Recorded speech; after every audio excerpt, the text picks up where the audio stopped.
from Fort Wayne, Indiana, this is the NBC33 News.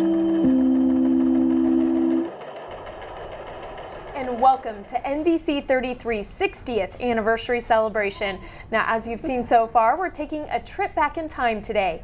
NBC33 went on the air in 1953, making it Fort Wayne's longest running television station. We're bringing you news today in weather and the news and the weather today in yesteryear style. We'll be in black and white and be taking you back with different elements throughout the show. And we have a few people to thank for our fabulous 1950s looks. Stoner's Fun Store downtown was kind enough to lend us these great outfits from the 50s, including the jewelry. Megan, you look gorgeous. Thank you. And Scott Tam at the 1121 Salon on East State is the master of what he does. Scott transformed our hair and makeup today, so be sure to schedule an appointment. Absolutely. And it is going to be a great day to kind of take a look back at 1953 with the black and white show. And so we are really excited about everything we have in store for you today. And of course, we start every one of our shows with a preview of the weather. So Katie, what do you have for us today? Well, we're going to be seeing some cold temperatures, and we are going to be seeing maybe a little bit of snow. I'll have more in my forecast coming up. Okay, thanks, Katie. Now, NBC33 was on the air for 10 years when one of the biggest moments in American history happened, the assassination of President John F. Kennedy. Jay Gray reports from Dealey Plaza, the site of the assassination.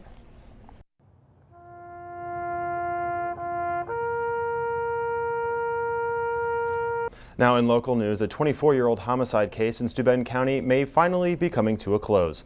You can see what 47-year-old Mahfouz Huck looks like today compared to 1989 when he was identified as a murder suspect. Today, Huck pleaded guilty to voluntary manslaughter in the stabbing death of 19-year-old Todd Kelly. Huck told a judge that he went to Kelly's home in Hamilton to confront him about a woman when a fight broke out and Huck stabbed Kelly to death. He fled to Bangladesh and lived there for more than 20 years after being captured in nearby India. The plea avoids the need for a trial many years after the fact. People's memories do funny things, and details are just lost over time. And you know, there were only 2 people there that night, and only one of them is still alive today, and that's Mr. Huck. If accepted, the plea calls for Huck to get a maximum executed sentence of 40 years at a sentencing hearing in April. A federal grant could help place 10 additional police officers on Fort Wayne city streets.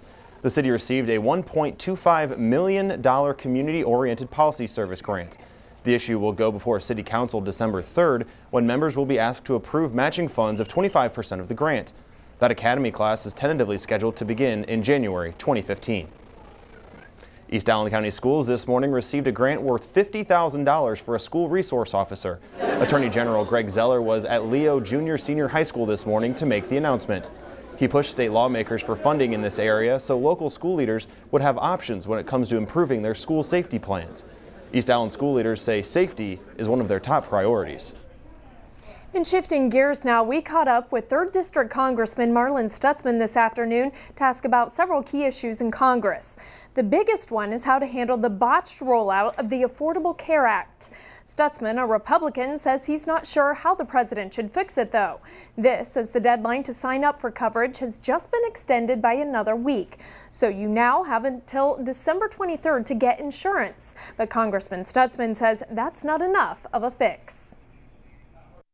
We have, roughly 30 million Americans that don't have health insurance, but let's not change the entire healthcare system, the insurance system, to cover those. And now we're finding that it could be as many as 70 to 100 million Americans have their insurance dropped. That's even worse than what it was to begin with. Stutzman expects the House to take up immigration reform next spring. It was another big year for Kroger Scott's Fight Cancer Day.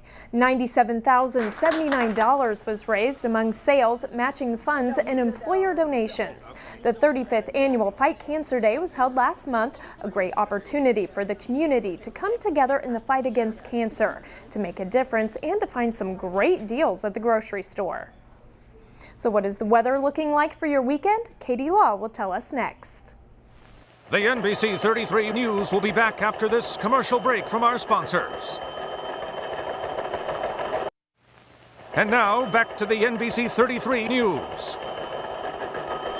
Welcome back to NBC33's 60th anniversary celebration. Now, forecasting the weather might have developed even more than sharing the news. Katie Log gives us a taste of what it took to get the viewer their forecast. When you wake up in the morning and you open up an eye, you turn from the clock and you look to the sky. What's the weather doing? Is it wet or dry? Who knows? But the weatherman. And here's the latest weather report. So the big difference you're probably noticing right now is that I'm not the weatherman, but we could not find a jingle that did not say weatherman. So you're stuck with the weather woman today, but that would not be something that you would see back in the 50s. That did not start until the 70s. So we're already noticing some of the differences, but we're trying to replicate as best we can what you would see on the weather back then. The biggest difference obviously being is the technology has changed. We have much more technology with our big screens and our green screens and the radar and our Viper and all those wonderful things we get to use now to predict our weather. And back then they did not have that to show you on air. They had boards. They used magnets to forecast their weather and to let everybody know what was going to be going on in their future. So we're going to try and give that a go and see how that works out. I'm going to really try and give you the gist of the actual weather, what is going to be happening this weekend. And the big thing that is happening this weekend is the cold.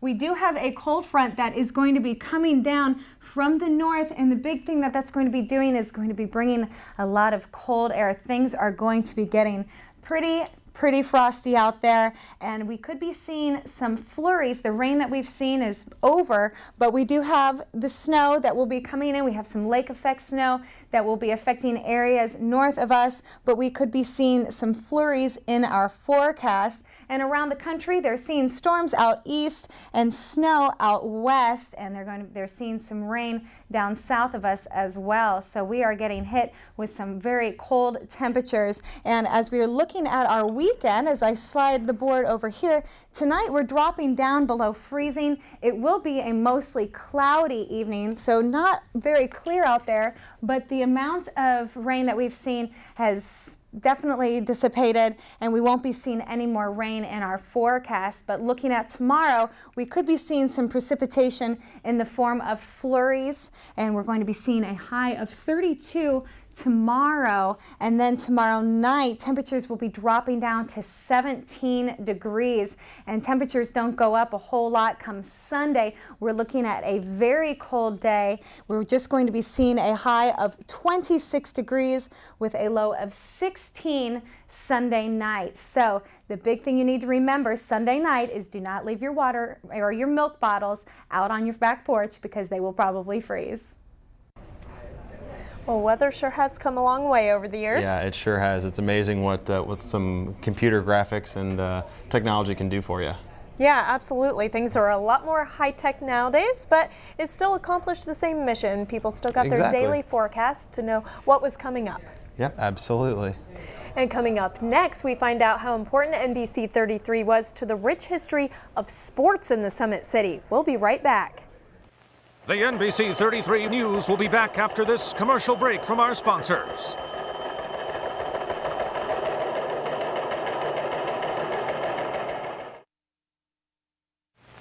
And now, back to the NBC33 News. Sports have a rich history in Fort Wayne, and NBC33 has been a crucial part of connecting Summit City fans to the game. NBC33 sports anchor Billy Elvis takes us back.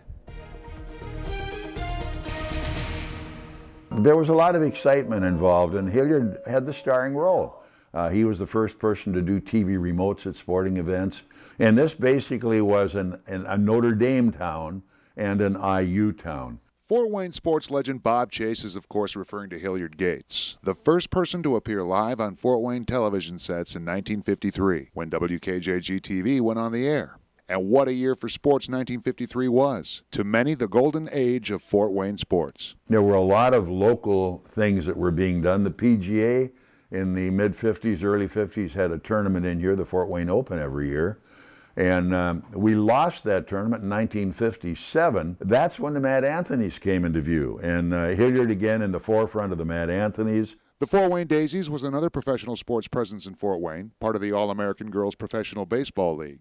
In 1953, they played at Memorial Park, coming in first place in the league, but failing to win a championship title.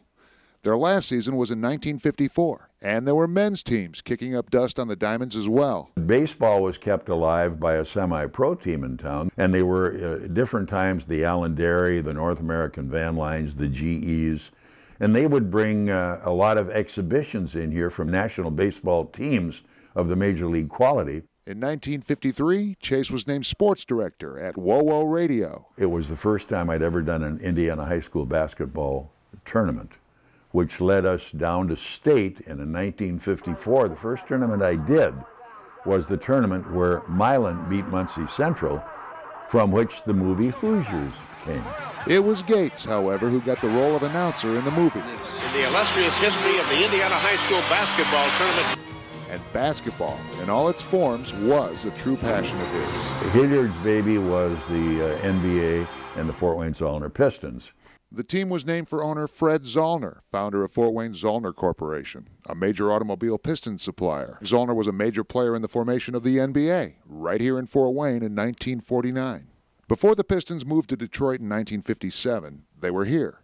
And in January 1953, a record-setting 10,322 people crammed into the new Memorial Coliseum for the third annual NBA All-Star Game. While many teams have come and gone, one still thrives today. Of course, the Comets. Here comes this rogue outfit called hockey in 52-53 when the Coliseum opened, in direct contrast to the Fort Wayne Zollner Pistons, who were the NBA team and the only high-level pro team we had. And once they saw how this was played and the dexterity and the skill levels needed to play the game, they really transferred their allegiance in a lot of cases from basketball to hockey. And hockey just took off. And of course, when the Pistons left, boom, there was only one thing at the Coliseum, and that was hockey. And fortunately, hockey was here. I don't know what might have happened to the Coliseum. Never again would a major league sports team call Fort Wayne home. But today, thousands of fans still flock to see the city's successful minor league teams play. The Comets, the Tin Caps, and our newest team, the Mad Ants. And I think the very effect of television itself on the sports community has given so many people a relationship with major league sports by sitting in their living room that sometimes it really dulls their need to go out and see it. And that's why I specifically continue to enjoy and be a part of minor league sports. Indeed, people in Northeast Indiana have given these teams and players a home. Here's a place where these young guys come. They're all skilled to their levels, but they have no egos, no personality problems. They just want to be a pro athlete. And they're a great group to be around. And another 60 years from now, our NBC station hopes to still be bringing you all the greatest in sports, on the ice, on the field, and on the court. You know, people are always so surprised when I tell them that the Pistons started right here in Fort Wayne. Yeah, it's a fact that many people outside of Fort Wayne don't know that, and I think a lot of people in Fort Wayne do know that, though. Yes. It's a very big point of pride, but I'll admit I didn't realize that the NBA was developed in Fort Wayne as well. Oh yeah, we have a very rich sports history here in Fort Wayne, and we still have a ton of very dedicated fans that go out to see the Comets and the Tin Caps and the Mad Ants and all of the other different sporting events around town. So we are very fortunate here in the Summit City. Yeah, absolutely, especially to have a venue like the Coliseum to bring all of those sports to us. But you're right, and Bob Chase had touched on it, just the importance and the strength of the fan base of the Comets, and again, that's definitely, I mean, without question, the strongest fan base we have in this city. I know the Tin Caps are catching up there, and the Mad Ants are getting off the ground, but nothing compares to the Comets, and as you can see, that's probably a big reason why is their history. Sure, and it'll be interesting to see where we stand another 60 years from now. And stick around, because after the break we find out what movies will be playing in brilliant color in theaters this weekend. The NBC33 News will be back after this commercial break from our sponsors.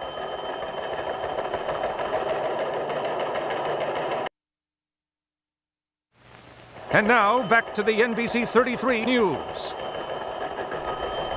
A futuristic Joan of Arc, a father of hundreds of children, and a man born out of wedlock are meeting in theaters this weekend.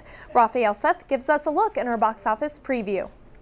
He fought very hard in the game, as Miss Everdeen. Lots of great things to check out. And Katie, why don't you tell us about the weather?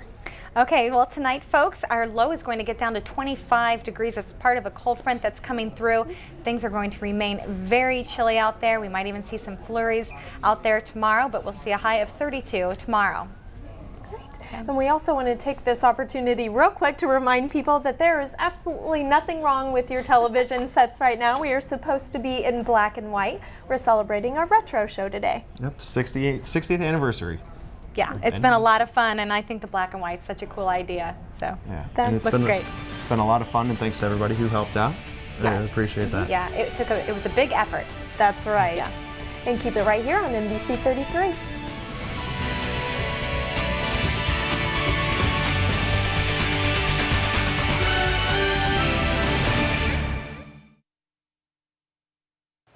From Fort Wayne, Indiana, this is the NBC33 News. Welcome back to NBC33's 60th anniversary celebration. In 1953, we went on the air, the first local station in Fort Wayne. It was a historic moment for our community, and as you're about to see, the new form of media brought a new form of entertainment and information. NBC33 News Director Peter Newman shows us. Before the beginning, before the first program on WKJG NBC33, there was this. And then 8 p.m., exactly at 8 p.m. on the night of Saturday, November 21st, history was made in Fort Wayne. Mayor Harry Balls joined station managers at 8 p.m. for a live half-hour inaugural dedicatory program, proclaiming the arrival of Fort Wayne's first television station, WKJG-TV. The call letters stood for William Kunkel, Journal-Gazette, the man who started WKJG Radio and owned the Journal-Gazette newspaper too. The stewardship of early television in Fort Wayne couldn't have come under better hands. On page 3 of the November 21st Journal-Gazette, there it was in black and white. Just like the TV programming that would follow, the program schedule for the first weekend of broadcasting.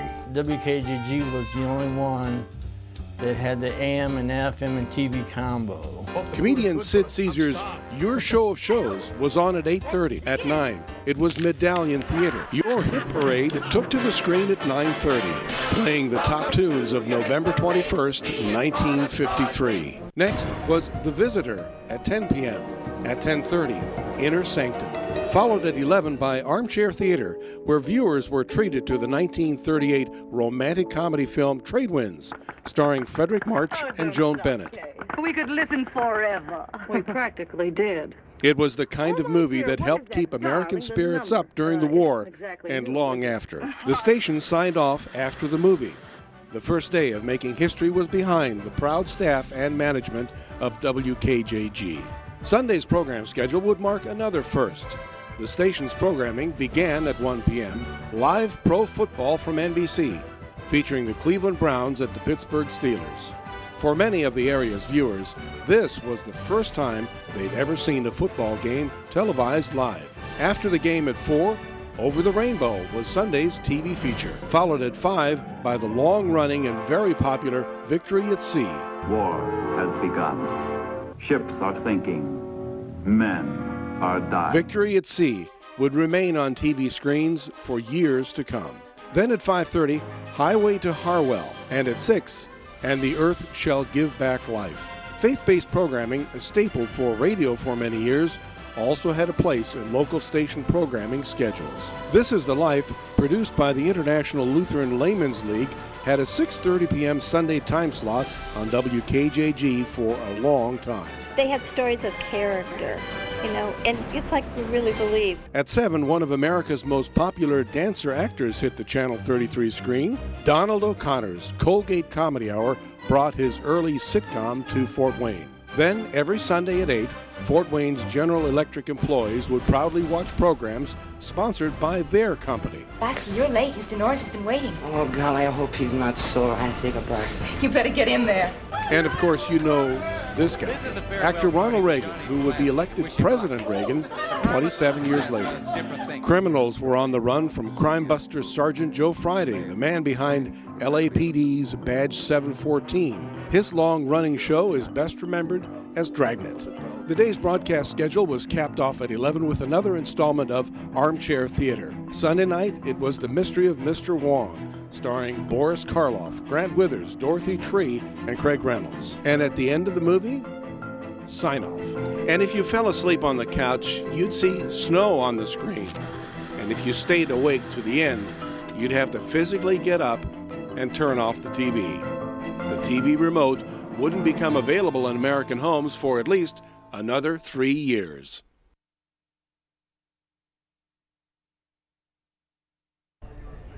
I love looking back at some of those 1950s television shows, and we all look like we belong right in one of those shows today. Today, yeah, we sure do, don't we? Yeah, we have come a long way over the years, though. No reality TV, as we were talking about the other day. Different programming. Yeah. What I think is important, though, is starting a news station is people could get their news. They could be more informed, and that's why we got into this business in the first place, is to let people know what was going on, and that's very important. And the fact that the station started back then, 60 years ago, and allowed people to be in the know more of what was going on in their community and the world around them. It's important stuff. Is very proud to be Fort Wayne's longest running television show. And coming up next, we find out what the Summit City was like back in 1953. Stay with us. The NBC33 News will be back after this commercial break from our sponsors. And now, back to the NBC33 News. Welcome back to NBC33's 60th anniversary celebration. So what was Fort Wayne like when the station lights came on back in 1953? Well, let's take a look. In the 50s, just like downtown Fort Wayne, it was vibrant, alive. In 1953, Fort Wayne's famous Coney Island Wiener Stand was already nearly 4 decades old. There were so many businesses. There were 2 high schools downtown, so they would be coming down for lunch. They would scatter. It was Central Catholic, and then the Central kids would come down. In fact, many mom-and-pop type businesses lined the streets of downtown Fort Wayne. Most of the stores downtown were privately owned, and they were families that had an investment in Fort Wayne. There's still a thriving downtown today. Coney Island's doing great, but very few of the businesses in these pictures are still around. Because of the malls and the expansion out north and southwest, a lot of businesses, they didn't locate downtown anymore. Getting around Fort Wayne was also very different. The Baker Street train station first opened its doors nearly a century ago in 1914. The last train pulled out of the station in 1990, but in 1953 it was a critical part of Fort Wayne's transportation system. Back in 1953, this train station was very active. There were several trains, probably a dozen or more, traveling in and out of Fort Wayne in all directions from the Baker Street station.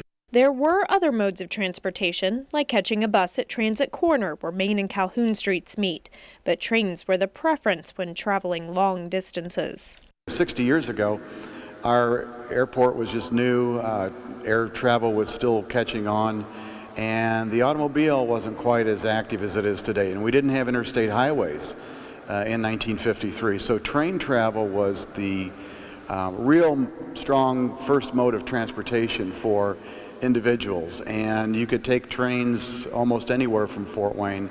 This was a real hub of passenger rail service. Of course, if you did have a car, maybe the popular 53 Hudson, cruising into places like Gardner's was a great way to spend an evening. Well, if you weren't huddled around the TV, that is. Television sets were very expensive in those days, especially color, and it was really not that reliable a commodity at the time. You were kind of taken with atmospherics and everything else. And forget about cell phones. You could hear other people talking online, and it was a party line, they called it back in those days. The fashions were different, as you can see, and people dressed up to go just about everywhere. In '53, Republican Mayor Harry Bowles led the city, while WKJG's Hilliard Gates led the city's first local television station. It's just unbelievable. And Channel 33 has had a great part in the culture of this community and done it at a time when a lot of that culture needed to be recognized. You know, it's amazing to go back and look at all those pictures and see what Fort Wayne used to look like back then. I mean, it was only 60 years ago, but it looks like it's a completely different place in most cases. That's right. The airport was just getting started, the Coliseum, all of those things sure have come a long way. It does look so different, but you see little bits in there that are still the same, and that's kind of nice too to see that. It is. You see the courthouse, Lincoln Tower, a lot of the big landmarks that are still big in downtown Fort Wayne, you know, that everyone knows us for. They were there then. Yeah, change is good, but sometimes keeping some things around from the past, that's good too. History is important too, you're right. Yes, it is.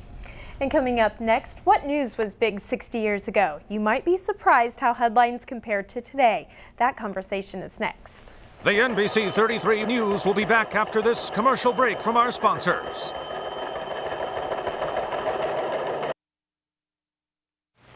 And now, back to the NBC33 News. Welcome back to NBC33's 60th anniversary celebration. Now, before people tuned into television to get their daily news, they turned to the newspaper. The Journal Gazette has been a staple in our community then and now. We sat down with Terry Richardson from the JG to find out what news was making headlines 60 years ago. Let's take a look. Joining us now is Terry Richardson from the Journal Gazette. She's the features editor there. So thanks so much for joining us and helping us celebrate this big anniversary. Sure, it's nice to be here. Well, looking back at the newspaper from November 21st of 1953, tell us a little bit about the headlines and what really sticks out to you. Yeah, I think what was interesting about the front page is that it had sort of the same news that we picked today for the newspaper. So kind of a mix of national news, politics. There were weather stories on there. One of the particular ones I thought was interesting is there's a headline that says US 30 East has heaviest traffic of fringe areas, which I got to think, was thinking, oh my goodness, they just redid that highway, and as we were talking earlier, the highway, the interstate wasn't even there at that time, so I can't even imagine what it was like, because it's still busy there with a lot of truck traffic and stuff, so I thought that was pretty interesting. The weather stories were, it didn't seem like it was too different from what's going on now. A lot of weather, snowbound, they were talking about here, I think, in snow drifts and buses getting caught up in the storm, and so that's kind of interesting, especially now that we're heading into November and December. And even though some of those type of stories remain the same, the way that other stories were phrased or written perhaps was a little bit different, right? It was. On our editorial page, there was an editorial about two people who had gone to prison for killing a little boy. And I just thought some of the phrasing was interesting as they referred to them as inhuman beings, which is not a phrase that we would use these days. But obviously it got the message across because, the people did a horrible crime. But some choice of words and phrasing I thought was really interesting when you read through these stories. I think, too, when you talk about for instance, on that same editorial page, the cartoons, the political cartoons are sort of the same. Eisenhower obviously was getting attacked, so to speak, which I'm sure, with every president they had that same thing. But to look in here about Thomas Dewey, I mean, those are the things that you learned, in school, in your classes, and so now to read it that was actually happening is kind of interesting.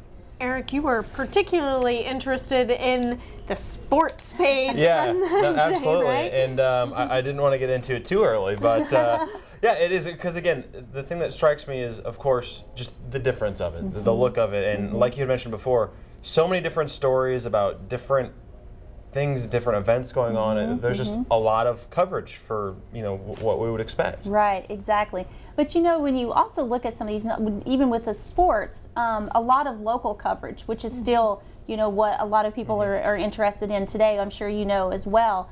So a lot of focus on the local teams or the teams that that people would go to college for, that kind of thing. You see a story about Notre Dame football here, and IU and Purdue playing, and a chase of the Big Ten title, and again, a lot of those are still things that we still focus a lot on in the area. Oh yeah, exactly, and very much at the top of the readers, that's what they want, that's what they look for. So yeah, so 60 years ago, we're still kind of covering the same things, which is actually, I don't know if that says that, you know, it's that good tradition or the fact that we just don't like to change that much. I don't know. I don't know what that means. Well, thank you very much, Terry, for joining us here today and helping celebrate the 60th anniversary of NBC33. Sure, my pleasure. And we're always talking about the price of gas, but how much were drivers paying in 53? We find out the cost of common things next. The NBC33 News will be back after this commercial break from our sponsors. And now, back to the NBC33 News. Welcome back to NBC33's 60th anniversary celebration. In 1953, there was a booming economy and unemployment was low at about 4.5%. Inflation was 3/4%, meaning prices were holding steady. How were shoppers spending? Take a look. Life was a lot different in 1953, especially when it comes to the price of stuff. No wild swings in the price of gasoline, which was about 26 cents for a gallon of regular, and a new car to put it in, about $1,850 if you wanted a Ford. Your new single-family house with a garage where you park your new car would cost you under $20,000. And inside, you'd sit down to watch your favorite WKJG NBC33 television show on that new $290 made right here in Fort Wayne 20-inch black and white Magnavox console TV.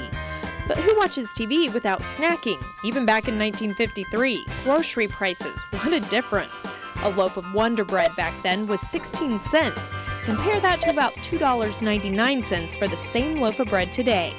Peanut butter was 30 cents in 1953, and the grape jelly to make that PB&J was 18 cents. A gallon of milk to wash it down, 94 cents. Nowadays, milk is around $3.59 a gallon. Eggs, 69 cents a dozen.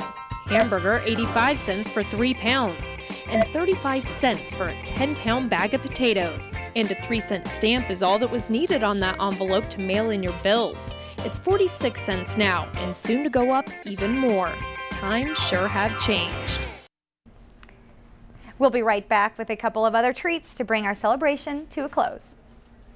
The NBC33 News will be back after this commercial break from our sponsors.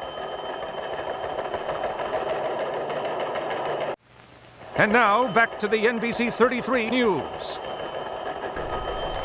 We have to thank a few people for our fabulous 1950s look. Stoner's Fun Store downtown was kind enough to lend us these great outfits from the 1950s, including Megan's jewelry. That's right. And Scott Tam at the 1121 Salon on East State is a master at what he does. Scott transformed our hair and makeup today, so be sure to schedule an appointment. Oh yes, you definitely want to do that. And our celebration of 60 years and beyond wouldn't be complete without a look ahead.